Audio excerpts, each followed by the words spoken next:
সমস্ত যুবকের জীবন পরিবর্তন হওয়ার জন্য এতটুকুই যথেষ্ট হবে আমার বিশ্বাস। বিদায় আমরা খুব নিশ্চুপ ভাবে, কোনো আওয়াজ ছাড়া, বারিন্দায় বসার জায়গা আছে, হয়তো দেখা যাবে না কিন্তু কথা তো শোনা যাবে।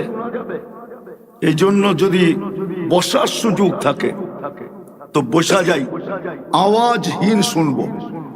আমার কথায় আওয়াজ আমি পছন্দ করি না, কারণ আল্লাহ করেন না, আমি কোত্থেকে করবো আওয়াজ? আল্লাহই তো বলতেছে আনসিতু, চুপচাপ শুনো। শুনবো তো ইনশাআল্লাহ। মেরে আজিজো, মেরে দোস্তো, মেরে ভাইও, সত্য এটাই, এই অস্তিত্বটা কে দিছে? এটাকে চালায় কে? এটার অস্তিত্ব দাতাও আল্লাহ, এটাকে পরিচালনাও করেন কে? এটা কোনো মেশিন দিয়া পরিচালিত হয় না। যুবক